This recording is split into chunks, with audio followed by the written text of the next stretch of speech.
వివిధ పనుల కోసం చేసిన ఖర్చులు వివరాలను అనుబంధం రూపంలో ఇక్కడ ఇచ్చినారు సార్. సార్ నేను గౌరవ మంత్రి గారిని తమరి ద్వారా అడుగుతా ఉన్నాను సార్. 11,500 కోట్ల రూపాయలు బడ్జెట్లో కేటాయిస్తే ఇప్పుడు మళ్ళొక 2 నెలలు అయితే సార్, ఇక ఎట్లాగో ఫిబ్రవరి వచ్చిందంటే మళ్ళీ కొత్త బడ్జెట్ విధానం సార్. ఈ మిగిలినటువంటి దాదాపు 9,000 కోట్ల రూపాయలు 9,000 కోట్ల రూపాయలు ఈ బడ్జెట్లో ఖర్చు పెట్టలేదు ఇప్పటి వరకు. ఈ నెల 2 నెలల్లో ఎట్లా ఖర్చు పెడతారు సార్, నాకు అర్థం కాలేదు. ఇదొకటి సార్. రెండో అంశం సార్, ఇందులో చాలా భయంకరమైనటువంటి లెక్కలు ప్రభుత్వం ఇచ్చింది సార్. ప్రభుత్వమే చాలా భయంకరమైన లెక్కలు ఇచ్చింది సార్. స్కాలర్షిప్ల కోసం సార్ ఎస్టిమేటెడ్ బడ్జెట్ వచ్చేసి 1908 కోట్లు బీసీ పిల్లలకు స్కాలర్షిప్స్ ఇస్తామని పెట్టి కేవలం 365.54 కోట్లు ఖర్చు పెట్టింది సార్. ఈ 365.54 కోట్లు కూడా ఇటీవల కాలంలో మొన్న గౌరవ ఫైనాన్స్ మంత్రి గారు స్కాలర్షిప్లు రిలీజ్ చేసినటువంటి సందర్భంలో ఏదో కొద్దిగా ఇచ్చినట్టున్నారు సార్. ఇంకా పాత బకాయిలు అట్లాగే ఉన్నాయి సార్.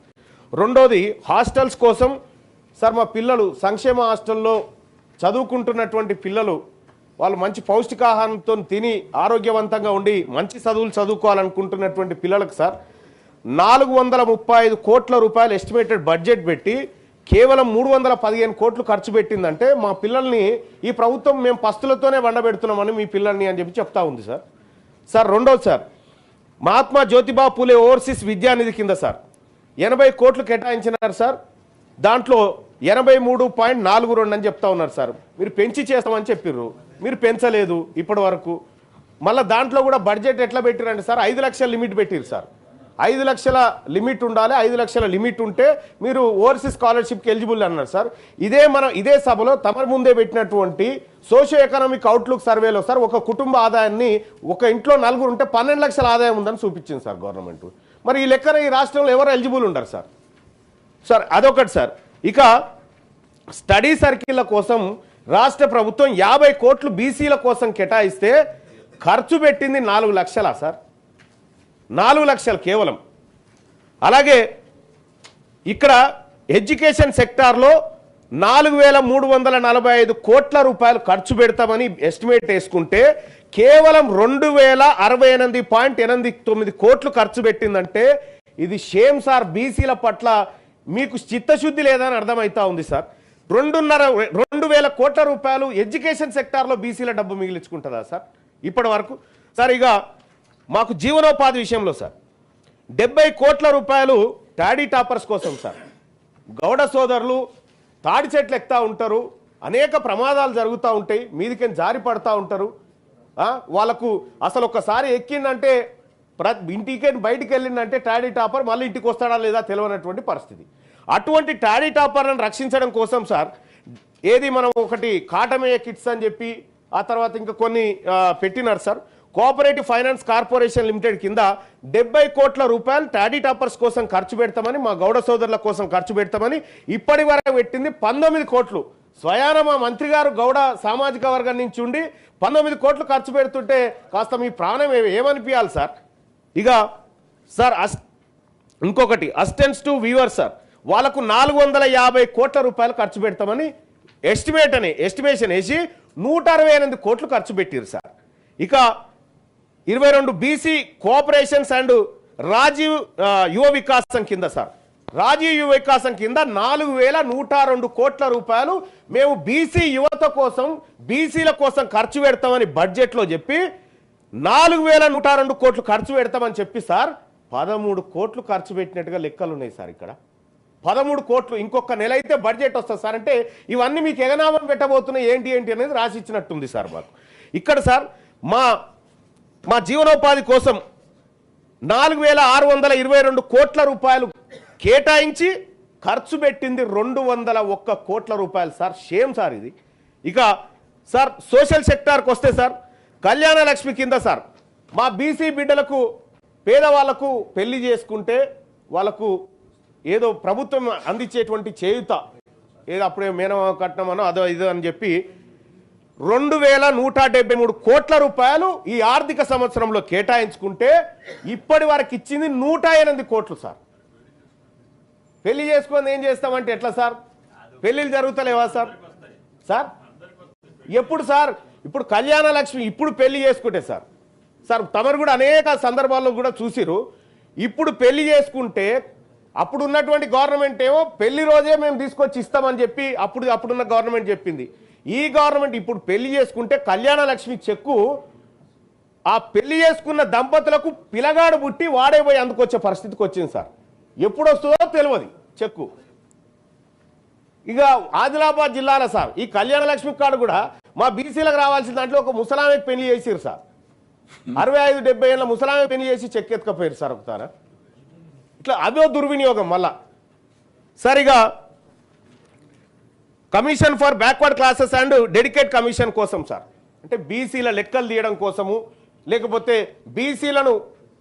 బీసీల స్థితిగతులు బీసీల పట్ల ఒక కమిషన్ ఏర్పాటు చేస్తే 21 కోట్ల రూపాయలు దానికి కేటాయించి సార్ 3,49,00,000 ఖర్చు పెట్టారు సార్.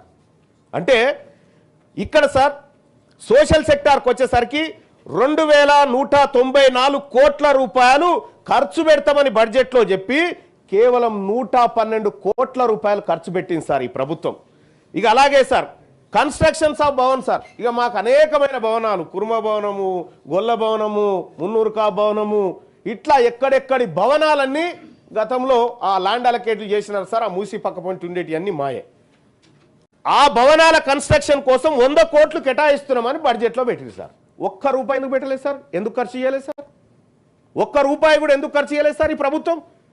సార్ ఇంకొకటి ఎస్టాబ్లిష్మెంట్స్ అండ్ శాలరీస్ సార్ 143 కోట్ల రూపాయలు దీనికోసం ఖర్చు చేస్తామని 43 కోట్లు సార్. ఇట్లా ఈ ఆర్థిక సంవత్సరంలో 11,405 కోట్ల రూపాయలు ఖర్చు చేస్తామని ఈ తెలంగాణ ప్రభుత్వం బీసీలకు హామీ ఇచ్చింది సార్. బడ్జెట్లో 11,405 కోట్లు ఖర్చు చేస్తామన్న ప్రభుత్వం మరొక నెల అయితే ఆర్థిక సంవత్సరం ముగుస్తుంది, ఖర్చు చేసింది కేవలం 2,426 కోట్లు సార్. ఏం సమాధానం చెప్తారు సార్ ఈ ప్రభుత్వం బీసీలకు? ఎక్కడ సార్ ఇక్కడ పేరుకేమో 11,000 కోట్లు పెట్టినాం. మనం అదే కామారెడ్డి డిక్లరేషన్లో ప్రతి ఏడాది 20,000 కోట్ల రూపాయలు ఖర్చు పెడతాం, బడ్జెట్లో పెడతామని కాంగ్రెస్ పార్టీ హామీ ఇస్తే కదా సార్ మేము అందరం వచ్చి చేరింది. మేము బీసీలమంతా ఎందుకు ఓట్లేసినాం సార్ కాంగ్రెస్ పార్టీకి? కామారెడ్డి డిక్లరేషన్లో కాంగ్రెస్ పార్టీ 20,000 కోట్ల రూపాయలు ప్రతి ఏడాది చొప్పున 5 ఏళ్ల పాటు 1,00,000 కోట్లు ఖర్చు పెడతామన్నా సార్. 1,00,000 కోట్లు ఖర్చు పెట్టే ప్రభుత్వం ఇదేనా సార్? ఇట్లనే ఉంటుందా? కేవలం 11,000 కోట్లు, పోయినసారి కూడా 9,000 కోట్లు పెడితే ఆ రోజు గౌరవ సార్ మీరే అవకాశం ఇచ్చినారు, మీరు మాట్లాడినండి, మీ వాయిస్ రావాలి అని చెప్పి ఆ రోజు అవకాశం ఇస్తే ఆ బడ్జెట్లో ఖర్చు పెట్టింది లేదు సార్. ఈ బడ్జెట్లో చూస్తే కేవలం ఇంకా దారుణాతి దారుణం సార్. 11,000లో 2,000 కోట్ల సార్ మా కోసం ఖర్చు పెడితే ఈ ప్రభుత్వం మా కోసమే ఉందా సార్?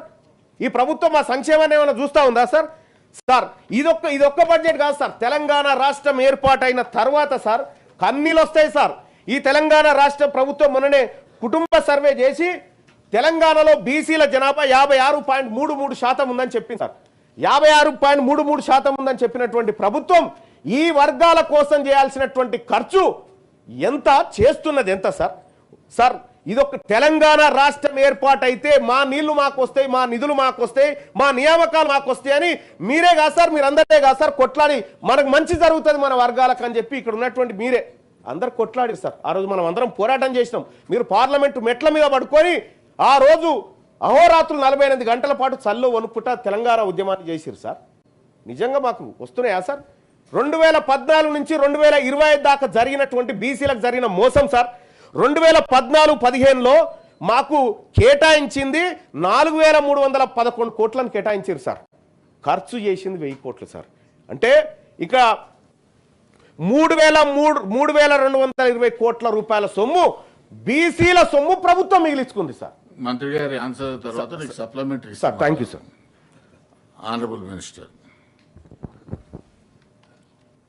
గౌరవ సభ్యులు అడిగినటువంటి ప్రశ్నలకు సంబంధించి అధ్యక్ష, బలైన వర్గాలకు సంబంధించి ప్రత్యేకించి 11,000 కోట్ల రూపాయలు కేటాయించినప్పటికీ 2,400 కోట్లు ఖర్చు అయిందని చెప్తా ఉన్నారు. కొంత ఖర్చుకు సంబంధించిన విషయం లోపల ఇంకా ప్రభుత్వం వాటి యొక్క అమలుకు సంబంధించినటువంటి జరగాల్సినటువంటి కార్యక్రమం జరుగుతూ ఉంది. ఇది కాక వారు 2-3 ప్రశ్నల్ని వారు మాట్లాడినారు. ఉదాహరణకు విదేశీ విద్యకు సంబంధించి గతంలో ప్రభుత్వం 300 మందికి మాత్రమే ఇస్తూ ఉండే.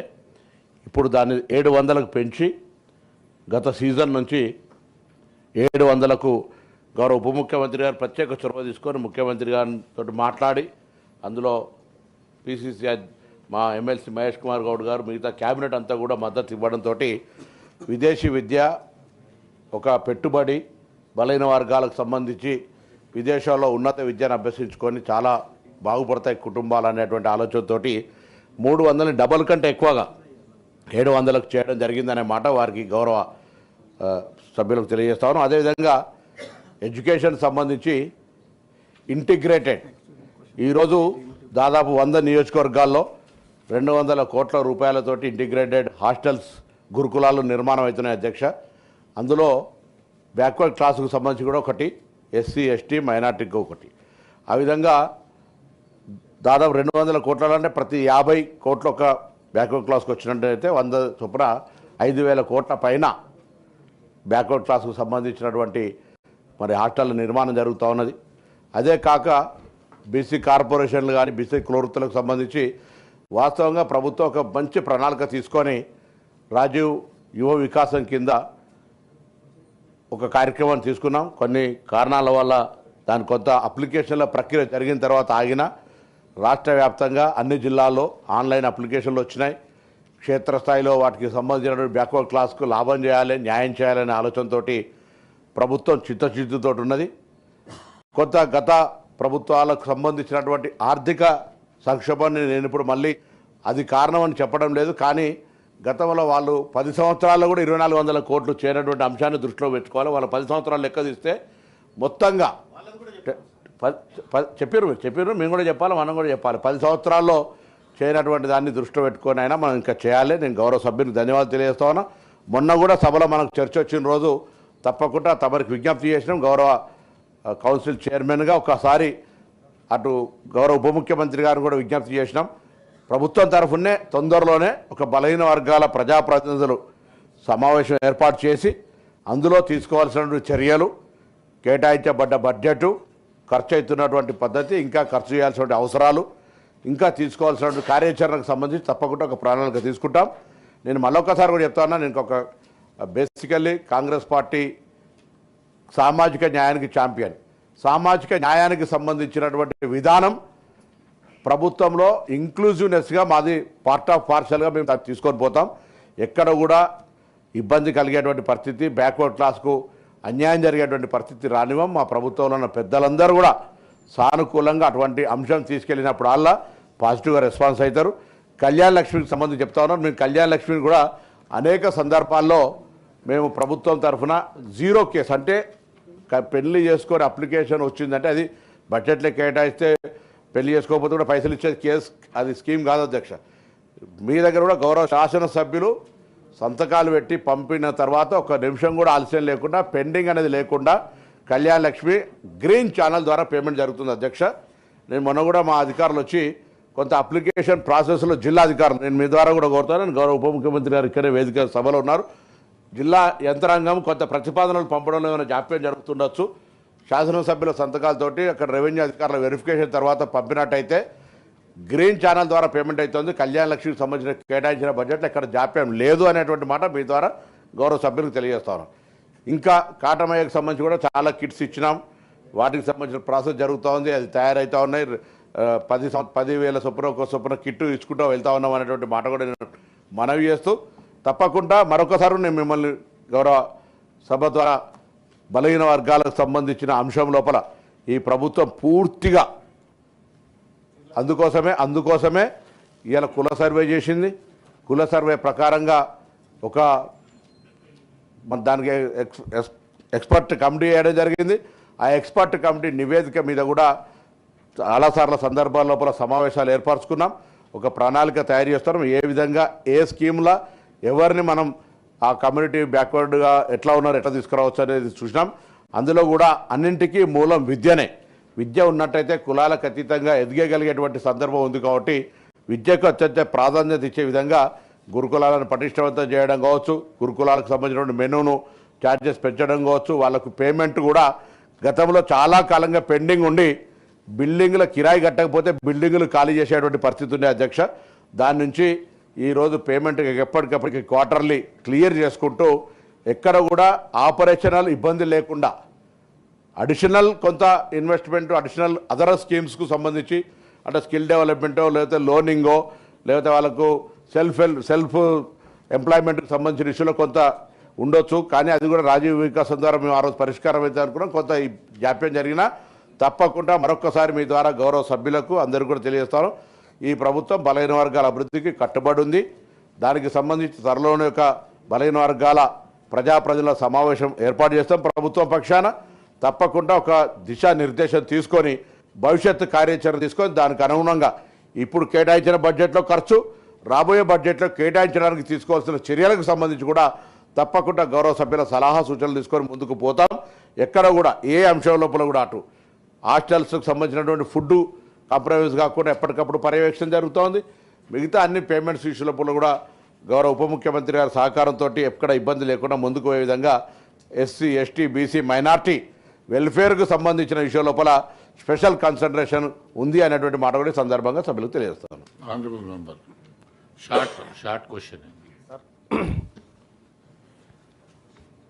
సార్, ప్రభుత్వం బలహీన వర్గాల సంక్షేమం కోసం కట్టుబడి ఉంది అని చెప్తా ఉన్నారు సార్. మేము చెప్తుంది ఆ కట్లు ఇప్పుకుంటే కదా సార్ మా దగ్గరికి ఏమన్నా వచ్చేది. మీరు కట్టుంటే మాకు వచ్చేది ఏం లేదు.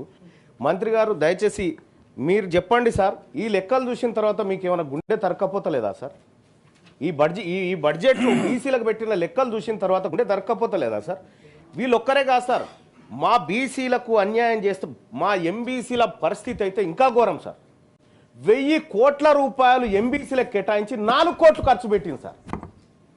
ఇంకా గత ప్రభుత్వం సార్, మరి తెలంగాణ రాష్ట్రం వచ్చి మేము ఏం చేసుకోవాలి సార్? మా కోసం రాలేదా సార్? ఈ రాష్ట్రంలో మేము పౌరులం కాదా?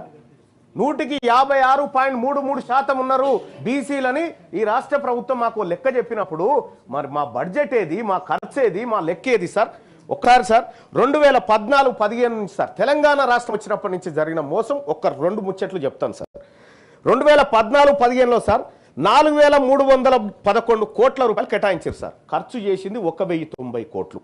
దాంట్లో సార్ దాదాపుగా ఒక 74.7% నిధులు మిగిల్చుకున్నారు సార్. దాంట్లో కూడా ఇక 2015-16లో సార్ 78% నిధులు మిగిల్చుకున్నారు సార్. ఖర్చు పెట్టలే. కేవలం 4897 కోట్లు కేటాయిస్తే 1073 కోట్లు ఖర్చు చేసిరు సార్. 3823 కోట్ల రూపాయలు మిగిల్చుకుంది సార్ గవర్నమెంట్ బీసీలది. అలాగే 2016-17లో సార్ 4622 కోట్ల రూపాయలు బీసీ సంక్షేమం కోసం కేటాయించి 1930 కోట్ల రూపాయలు మిగిల్చుకుంది సార్. అంటే 41% నిధులను మిగిల్చుకుంది గవర్నమెంట్ అప్పట్లో. 2017-18లో సార్ 5070 కోట్ల రూపాయలు బీసీల సంక్షేమం కోసం మేము ఖర్చు పెడతామని బడ్జెట్లో పెట్టి 2204 కోట్ల రూపాయలు మిగిల్చుకుంది సార్ మా సొమ్ము గవర్నమెంట్. అలాగే 2018-19లో 5764 కోట్ల రూపాయలు మేము ఖర్చు పెడుతున్నాం బీసీల కోసమని బడ్జెట్లో చెప్పి 2220 కోట్ల రూపాయలు మిగిల్చుకుంది సార్ ఈ ప్రభుత్వం. సార్ ప్రభుత్వం is a continuous process sir. అది వీళ్ళు కానీ వాళ్ళు కానీ ఎవరైనా సరే కానీ మేము కూడా కంటిన్యూస్ ప్రాసెస్ సార్ బీసీలం. ఇక్కడ 2018-19లో సార్ 5764 కోట్లు ఖర్చు పెడతామని 2220 కోట్లు మిగుల్చుకున్నారు సార్. 2020-21లో సార్ 4429 కోట్ల రూపాయలు బీసీల కోసం ఖర్చు పెడతామని కేవలం 2900 కోట్లు ఖర్చు పెట్టి 1448 కోట్ల రూపాయలు మిగుల్చుకుంది సార్. ఇది చరిత్ర సార్. తెలంగాణ రాష్ట్రం ఏర్పాటైతే బీసీలకు జరిగినటువంటి నష్టం సార్. ఇది ఏర్పాటైన తర్వాత సార్ మాకు 2014 నుంచి 20 వరకు మొత్తం కేటాయించిన సార్ దాదాపుగా ఒక 7 ఏళ్ల పాటు కేటాయించిన బడ్జెట్ 29,094 కోట్ల 3 లక్షలు కేటాయించారు సార్. దీంట్లో ఖర్చు చేసింది 14,245 కోట్ల రూపాయలు ఖర్చు చేసిరు సార్. మిగుల్చుకున్న సొమ్ము సార్ మా బీసీలది, మా కుమ్మరోళ్ళది, మా మాలోళ్ళది, మా మంగళోళ్ళది, మా శాఖలోళ్ళది, మా ప్రజల సొమ్ము ఈ ప్రభుత్వం మిగిల్చుకుంది. 14,800 కోట్ల రూపాయల సొమ్ము మా సొమ్ము మిగిల్చుకుంది సార్ ఈ ప్రభుత్వము. మా కుండలు చేసే కుమ్మరోళ్ళని చూడండి సార్, మా పేద వర్గాలను చూడండి సార్. మా పేద వర్గాల 51% సార్ 2014 నుంచి 2021 వరకు 51% నిధులను ఈ బీసీల నిధులను ప్రభుత్వం మిగిల్చుకొని తింటా ఉంది సార్, మా సొమ్ము తింటా ఉంది ప్రభుత్వం సార్. సార్ ఒక కంక్లూజన్ చేస్తా సార్. ఇక్కడ సార్ ఇంకా విషయం ఏంటంటే సార్, మరి మేము బీసీలం సార్. ఈ తెలంగాణ రాష్ట్రంలో బడ్జెట్లో జమ అవుతున్నటువంటి ప్రతి పైసలో 56.33% మేము వాటా సార్ మేము జమ చేస్తా ఉన్నాం సార్. ఇక్కడ సార్ మేము జమ చేస్తున్నటువంటి సొమ్ము ఒకసారి చూస్తే సార్ 2014-15లో సార్ మేము ఈ రాష్ట్ర ఖజానాకు ఒక్క రోజుకి గౌరవ మంత్రి గారు వినాలే ప్లీజ్ సార్, మంత్రి గారు సార్ ఇవాళ దయచేసి సార్ మాది సార్ పేదవారు 50% ప్రజల అంశం సార్.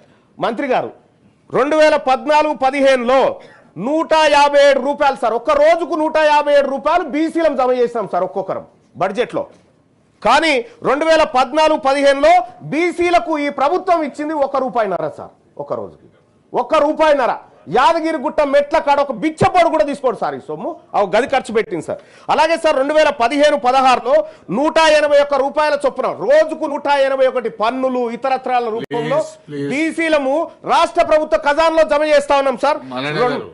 కంక్లూడ్ చేస్తాం సార్. Question hour sir. ఆ తర్వాత కూడా ప్రభుత్వం నుంచి సార్ ఈ ప్రభుత్వం ఇచ్చిన లెక్కలు చూస్తే సార్ మీరు కూడా ఈ లెక్కలు చూస్తే మీకు కూడా బాధ అనిపిస్తుంది సార్. ఎందుకంటే మీరు కూడా మా వర్గాల గురించి ఆలోచించేటువంటి గొప్ప మనసున్నటువంటి మీరు ఉన్నారు కాబట్టి సాధ్యపడుతుంది సార్ నేను మాట్లాడుకోవడానికి. సార్ 2015-16లో సార్ 2015-16లో 181 రూపాయల చొప్పున ఒక్కొక్క బీసీలం ప్రభుత్వ ఖజానాలో జమ చేస్తే సార్ మా బీసీలకు ₹1.49 ఇచ్చింది సార్. అంటే ఇట్లా చూస్తే సార్ ₹4, ₹2 ఒక్కొక్క రోజుకు ₹3 మా బీసీలకు ఈ ప్రభుత్వం ఖర్చు పెడతా ఉంటే ఈ ప్రభుత్వం మా బీసీల దగ్గర ఒక్కొక్క రోజుకు వసూలు చేస్తుంది 234, 204, 272, 181. సార్ నేను ఒకటి అడుగుతా సార్, మేము పన్నులు కట్టడానికి ఉన్నామా సార్? ఇక్కడ తెలంగాణ రాష్ట్రంలో మేము పన్నులు కట్టడం కేవలం ప్రభుత్వాన్ని నడిపించడానికి పన్నులు కట్టేటువంటి బానిసలమా మేమంతా? నేను క్లియర్గా అడుగుతా ఉన్నా. ఈ రాష్ట్ర ప్రభుత్వం మా ప్రజలకు 56.33% ఉన్నటువంటి ప్రజలకు ఏం సమాధానం చెప్తారు సార్? ఈ బడ్జెట్ లెక్కలతో ఇంకో నెలలో అయిపోతున్న బడ్జెట్ కు 9,000 కోట్ల రూపాయలు ఎట్లా ఖర్చు చేస్తుందో ఈ రాష్ట్ర ప్రభుత్వం చెప్పాలి సార్, లేదంటే ప్రజలకు క్షమాపణ చెప్పాలి సార్. అలాగే సార్ ఇవాళ మాకు ఎస్సీ ఎస్టీలకు ఉన్నట్టు బీసీలకు సప్లాన్ ఉంటే సార్ మాకు ఈ బాధ ఉండకపోయేది సార్. ఇవాళ ఖర్చు చేయకపోతే వచ్చే ఏడాది క్యారీ ఫార్వర్డ్ చేస్తారనుకుంటున్నాను. నేను చెప్తా ఉన్నా సార్ ప్రభుత్వానికి, మాకు కూడా కామారెడ్డి మేనిఫెస్టోలో పెట్టినట్టుగా బీసీ సప్లాన్ అమలు చేస్తారా చెయ్యారా? 2 ఏళ్ల కాలం గడిచిపోయింది, మీ ప్రభుత్వ వైఖరి తెలియజేయండి.